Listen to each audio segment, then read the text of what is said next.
Pineapple kesari ஈஸியாக பண்ணலாங்க. இது கட் பண்ணி வச்சுக்கோங்க. அதை மிக்சியில் போட்டு நைஸாக அரைச்சி சைடில் வச்சுக்கோங்க.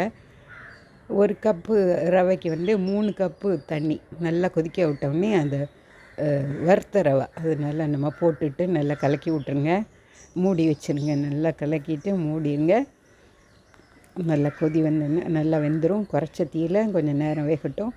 அப்புறம் எடுத்துகிட்டு நீங்கள் சர்க்கரை 1 கப் வேணாலும் போடலாம். நான் 3/4 கப் தான் போட்டிருக்கேன். போட்டுட்டு இது பாருங்கள் 3/4 கப் தான் போடுறேன்.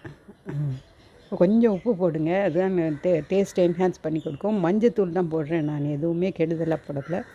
அன்னாசி பழம் அந்த அரைச்சி வச்சுக்கோம்ல அந்த பேஸ்ட்டு அதை ஊற்றிடுங்க. அப்புறம் ஏலக்காய் பவுடர் வேணுன்னா குங்குமப்பூ கூட போடலாம். 2 டேபிள் ஸ்பூன் நெய் போட்டுட்டு கொஞ்சம் ஒரு கைப்பிடி திராட்சை முந்திரி நல்லா வறுத்து போட்டுட்டு பண்ணி பாருங்கள். ரொம்ப நல்லாயிருக்கும். பிடிச்சிருந்தா லைக் பண்ணுங்கள், ஷேர் பண்ணுங்கள், சப்ஸ்கிரைப் பண்ணுங்கள். பைனாப்பிள் கேசரி